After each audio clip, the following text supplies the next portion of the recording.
Hello, bienvenue dans Booster. On avait juste à cœur de te parler sur le fait comment inspirer les autres. Pour déjà inspirer les autres, il faut être inspiré toi-même. En fait, c'est strictement vrai. En fait, on ne peut pas outrepasser cette loi. Parce que seul un convaincu peut être convaincant.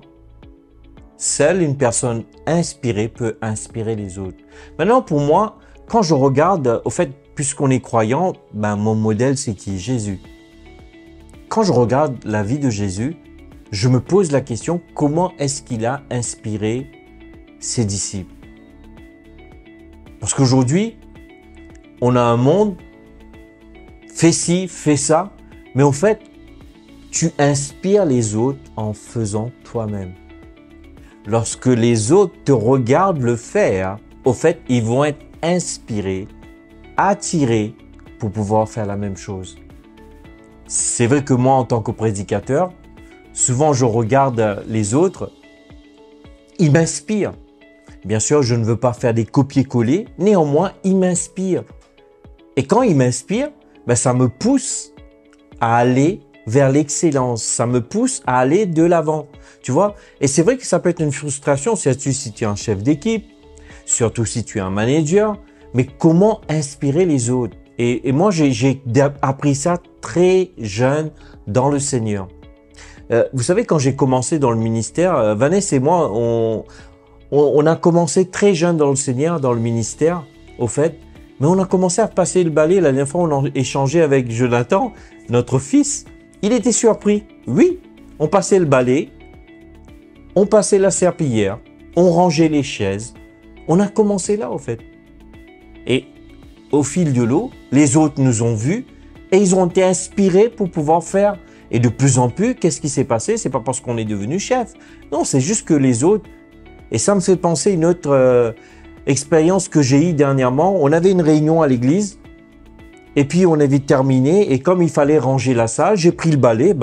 T'es leader, tu montres l'exemple, au fait. Tout simplement. Tu vois, le monde, le leader, c'est quoi? Fais ci, fais ça. J'aimerais te dire, c'est pas un leader, c'est un patron. Parce qu'il y a une distinction. Un leader est quelqu'un qui inspire. Alors, si tu es là, tu m'écoutes, tu as envie vraiment inspirer ton équipe, sois un modèle. Sois un modèle dans la ponctualité. Sois un modèle dans l'excellence. Sois un modèle dans la communication. Sois un modèle dans l'amour. Sois un modèle dans tous les aspects. Et quand les autres vont te regarder, ils vont être inspirés. Ce que j'aime bien, moi, souvent, il y en a des gens qui viennent vers moi. C'est pas parce qu'ils viennent vers moi. Ils me disent, franchement, ce que tu fais, ça m'inspire. Et c'est ça notre travail. Inspirer les autres. Inspirer les autres, bien sûr, je comprends bien. Tu es un manager, tu es un leader, tu es un chef d'équipe. Tu as besoin de donner des consignes. Tu as besoin de donner des lignes de conduite. Tu as besoin de donner, comment vous appelez ça ici en France, les règles à l'intérieur, les règlements intérieurs, etc. Mais ce qui est plus important, c'est-à-dire sois un modèle. Et c'est ce que l'apôtre Paul dit à Timothée. Il dit, sois un modèle. Quand tu es un modèle, au fait, tu es une source d'inspiration. Peut-être tu te poses la question, tu as jeûné, tu as prié, tu demandais à Dieu comment faire. J'aimerais te dire, pour inspirer, il faut être un modèle.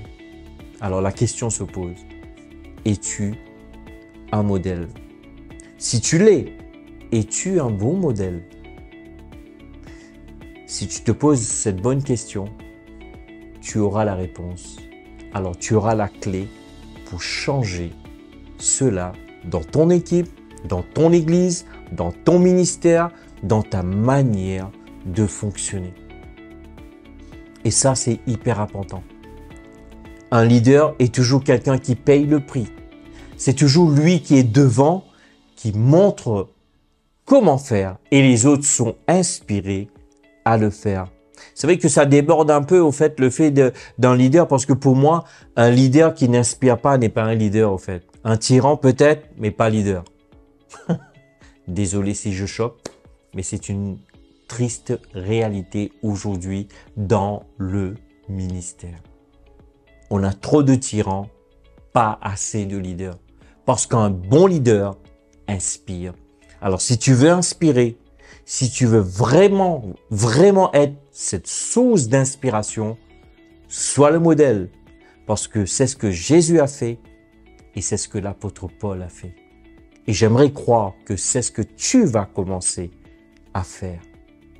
Franchement, je prie Dieu qu'à partir d'aujourd'hui, il y aura vraiment un point tournant dans ton leadership, dans ton management, dans ta manière de gérer ton équipe, que tu seras cette source d'inspiration. Seigneur, j'aimerais vraiment te remercier pour tous ceux et celles qui m'écoutent ce soir, ou peut-être ce matin, peu importe, Seigneur. Mais Seigneur, j'aimerais vraiment te remercier parce que Saint-Esprit, tu es la source d'inspiration. Alors j'aimerais vraiment te remercier que chacun va prendre leur place en étant une source d'inspiration, en étant un modèle.